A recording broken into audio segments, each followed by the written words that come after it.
thinking and keeps you thinking through the rest of the day. And from Nick Browning from Huntington, Merritt, Christopher Wilkins told us about the concert coming up this Friday at E.J. Thomas Hall, home for the holidays. Sam Berkman with an update on Cavs and Buckeyes, and we're not even done. No, we're still rocking and rolling.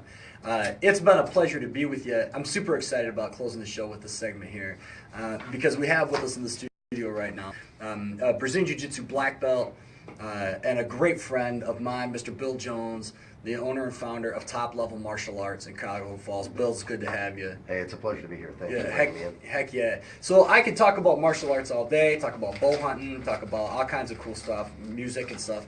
But Brazilian Jiu-Jitsu is a love of mine, and I wanted to have Bill come in because I think a lot of people don't know what it is and don't understand how accessible it can be to them, and how, as Terry Gordon was talking earlier about meditation and contemplative practice, about the way Jiu-Jitsu can clear the mind and open it up to a different way of thinking and experiencing life and consciousness. It's like a moving zen. Yeah, so I want to kind of get to the outer reaches a little bit in this conversation with you, Bill. But let's start kind of at the beginning, because there's people out there right now that don't know anything about Brazilian Jiu-Jitsu, don't know how it became the foundation of mixed martial arts. Can you just give us a quick, for the primer for the layperson?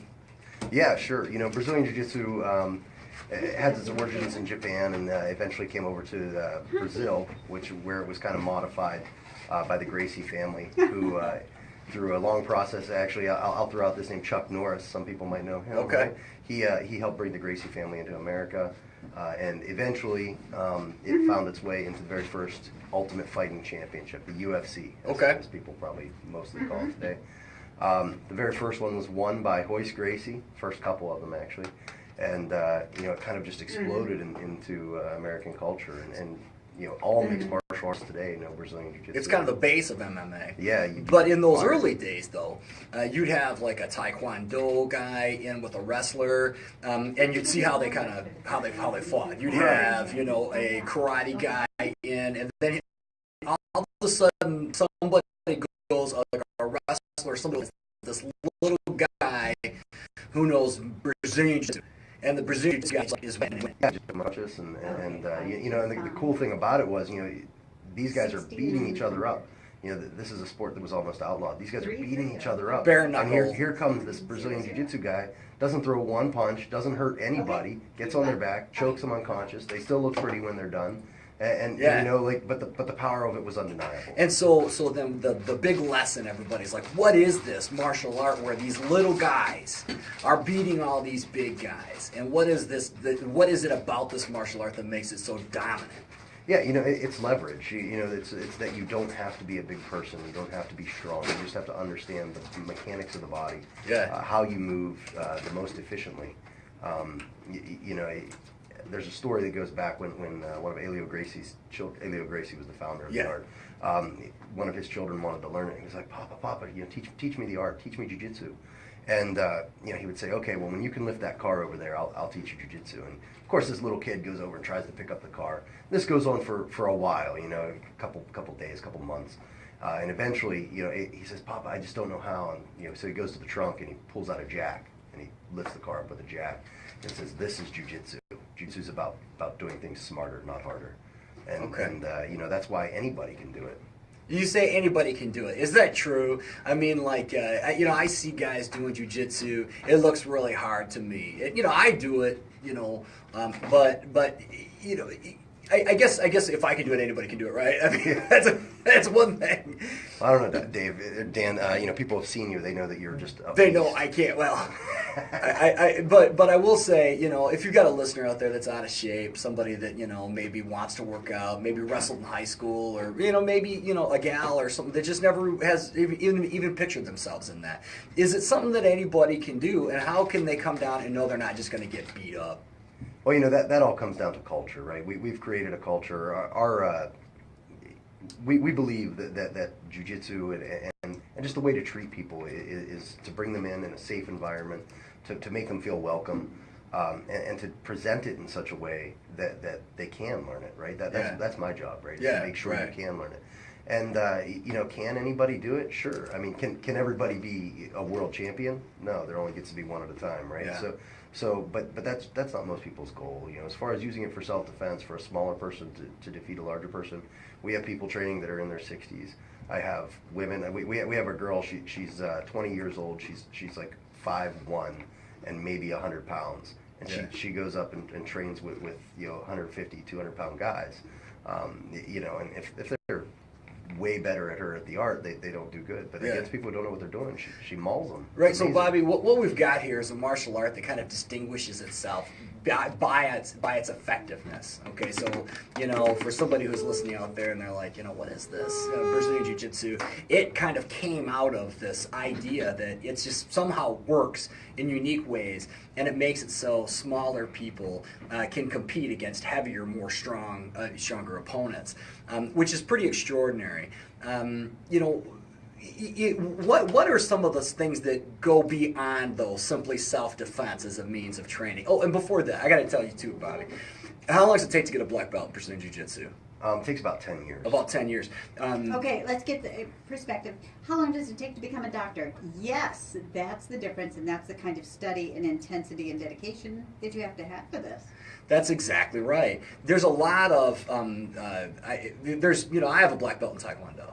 You have black belts in karate, Jiu-Jitsu, and a couple other things. And so, and I think that probably there's a lot of people at academies around the country practicing Brazilian Jiu-Jitsu that have learned other martial arts. Common, and I know for me, when I first started doing Taekwondo, I started dropping in on Jiu-Jitsu classes on Saturdays, and I'm like, wait a second, this is really cool. I want more of this. And I think it's a lot of people end up finding their way to Jiu-Jitsu. Yeah, I mean that's how I found my way to it. I was deployed in Iraq and had been teaching some karate and Japanese style jiu-jitsu classes before that. And when I came back, someone had come in and kind of filled my shoes, if you will, and they were teaching Brazilian jiu-jitsu in the academy I was at. And I took one class and I was like, well, I don't need to start teaching again. I need to learn from this guy. Yeah, right on. Yeah. So like when we've rolled, or when we've, and for listeners, rolling is just kind of practicing jiu-jitsu. It's kind of like grappling on the ground or wrestling or whatever. I've always observed in practicing jiu-jitsu that a complete inability to think about anything else but jiu-jitsu while I'm doing it. And that it's completely psychologically encompassing. It pulls you in. And I heard Jean-Jacques Machado say that that the class starts at the end of the training, right? That the mind is clear. Talk about the effects of jiu-jitsu on the mind. You hear about people that struggle with depression that practice jiu-jitsu. How does it affect your mind? Yeah, there's all kinds of research. I'm also an exercise physiologist. There's all kinds of research that talks about the benefits of exercise in general. In terms of relaxation and just being good for you mentally. Jiu-jitsu, I think, takes a step farther, though, because you're so in the moment and you're concerned with, essentially you're a survival type mindset, and you're just trying to stay in the game and pay attention and focus on what's going on. Because the minute you stop doing that, they're gonna get you in a hold, and you're gonna have to say uncle, right? You get to tap out in jiu-jitsu. Yeah, you can go hard, and then if I'm in a bad spot, I just tap, and it ends. Right. And that's how I keep my body healthy. Right. Is because I tap out. And that's different than another martial art where you may say get punched really hard. Correct. You can't tap out on that. Yeah, you can't unpunch yourself. Right. But if the hold's too tight, you can tap out in jiu-jitsu. Yes. And you stay safe, and that's how you train when you're old. It is. Yeah, that's exactly right. So come back to the mental thing. Yeah, coming back to that, so you get this moving zen, if you will, your mind kind of moves towards stillness, right, to the point where you start to move. I think an athlete would call it being in the zone. In the zone. And that's extremely just relieving, right? Because you come into whatever you're doing, whatever your activity is. Maybe you love to play guitar, maybe you love to train jiu-jitsu, but you go into it and all the stress of the day, the kids, the wife is maybe on you, or maybe the husband's on your back, or a bad day at work, or bad 5 minutes at work, or whatever. And for just that hour and a half, you can just kind of let it all go. Be in a community of people who are like-minded, who are just trying to be in there for, everybody has their reason, right? Yeah. Some people are in there just for fun. Some people are in there to learn self-defense. Some people are in there, because they have a little bit of confidence. Yeah, they want to compete. Yeah, some people just want to compete. And you can let everything else go. And there's not a lot of activities that fully let you do that. But this is one where you almost just have to. Because Yeah. if you don't, you're not gonna reach your peak performance. And you know the physicality of a sport like jiu-jitsu. So you're talking about something where maybe someone who's really athletic or sometimes that just wants to learn self-defense. We've got in jiu-jitsu, I think probably the most effective form of self-defense you can get, except for maybe like a firearm. But we're talking about like physical. Right. Yeah. When it comes to hand-to-hand. Yeah, hand-to-hand combat, jiu-jitsu is clearly that way. Something that you can do over the course of your lifetime, something that comes with these psychological benefits too that are really immense in the way that they can help heal. I think I heard you say one time, Bill, that the reduction of stress or something like that can be done a couple ways through exercise. I've heard about this notion of healing touch, that somehow like when you get a hug from somebody, Right. it lowers your blood pressure. And that that physical contact can be a part of healing nerves and stuff, and you get that in jiu-jitsu. Yeah, for sure. And then you get the self-confidence that comes with it as well, and then the camaraderie that comes with it. Not too much of a commercial for jiu-jitsu, but I think it's really a fascinating martial art, and so what else are some of your thoughts about what make it really cool? Yeah, I mean, for anybody who studied, psychology, you have Maslow's hierarchy of needs, right? And jiu-jitsu at any level, and not just mine, right? I mean, there's lots of jiu-jitsu places in the area, and I highly recommend if someone's interested out there in Akron, definitely go check one of them out. It doesn't have to be mine. But whether you're looking for safety and security, whether you're looking for like a community, a place to belong, cheers. I always like to call it cheers. It's a place you go, everybody knows your name. Everybody knows your name. Whether you're looking for just self-defense or just like something to just challenge yourself. In my mind, there's no better art than jiu-jitsu. That's right. And whatever strain you have, I find too, there's something about physical exercise. Running's this way too. When you feel stress, you feel it in your body. And then when you go and exert yourself through some type of vigorous physical exercise, to the point where you're exhausted and you can't move anymore, that stuff gets removed. And when that's gone, and you combine that with the companionship, and I guess I would say to anybody, it's not so much about jiu-jitsu, it's about a healthy lifestyle. It's about taking and figuring out ways that you can engage your body to the benefit of it and your mind at the same time. And jiu-jitsu is a great way to do that. Yeah, it's phenomenal. I want to know how jiu-jitsu moved from Japan to Brazil, and what's the difference between the styles? Yeah, so that's a great question, and it's a question that actually has a lot to do with the politics at the time. So we're talking about the turn of the century, like early 1900s that this was going on. The Japanese were creating settlements in Brazil, and basically the father of Carlos Gracie was helping with that process, and one of the men that he helped with was a jiu-jitsu expert, and as kind of payment for his help, his son started training jiu-jitsu.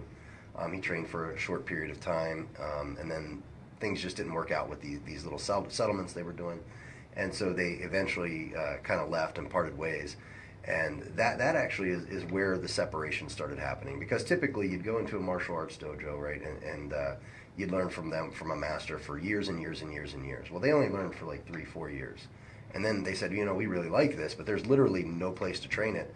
So they developed a lot of the rest of it on their own. And Carlos Gracie, Helio Gracie, and this is back in the early 1900s. 1925, the first Gracie Academy opened up. So we're talking, a long time ago, almost 100 years ago now. So over time, they developed all these different methods of doing it, to the point that when they did come back into contact with competing with Japanese jiu-jitsu experts and stuff, that they realized that there was some significant changes that had been made, to the point that the Gracie family was actually invited to Japan to teach at the headquarters there, and they turned them down because they were like, no, it's just not our thing. But it's a really interesting history, and I could get really nerdy and boring for you, but that's like a brief synopsis. Yeah, so you hear people talk about jiu-jitsu as a Japanese martial art, right? Yeah, it means the gentle way. The gentle way, and which is pretty art. cool. The gentle art, which is pretty cool when you think about it. And so then Brazilian jiu-jitsu was built upon fundamentals and principles originally in Japanese jiu-jitsu. You hear about the early days of the Gracie, where these guys went to Brazilian Jiu-Jitsu school, the Gracies in the 50s and 60s or 70s or whatever this was. When was it they were doing that, Bill? Was it that started back in the 1920s. All right, so but it became really famous when they came to America in like the late 70s and early 80s. So these guys were saying, we got this martial art. This is before the UFC, the Ultimate Fighting Championship. These guys were saying, like, we've got this martial art that is really incredible. Come on down, right, and fight one of these guys, right, one of these Gracie guys. And that was the way that they started distinguishing the way that Brazilian Jiu-Jitsu works. Right, and they offered like $100,000 if you beat them. Yeah, it's the Gracie Challenge. Ridiculously crazy. Successful. So then, if you got a kid and you're listening, you've got a kid that you're thinking about signing up with martial arts, I would say sign them up for anything. Just get them doing something. Well, Brazilian Jiu-Jitsu certainly is a great martial art for young people. And what are some advantages for kids?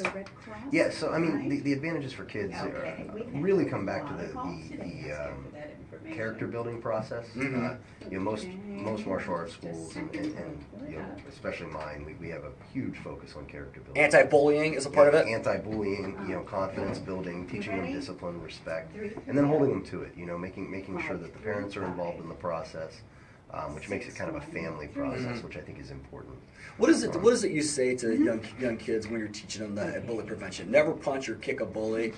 Right. Take them down and negotiate. Correct. Yeah. So we have rules of engagement. The first one is just avoid fighting if you can avoid it. Yeah. The second one is if someone physically attacks you, defend yourself.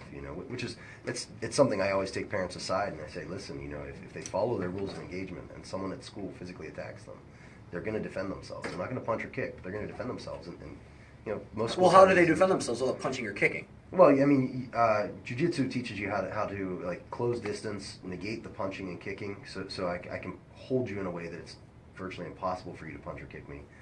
Put you on the ground in a way that's relatively gentle, and just hold you there, and then you can't get up. And then negotiate. And people never believe that until from you some do it. kind of instruction, because my impulse when I'm verbally attacked or when I feel like I'm being threatened is I freeze up.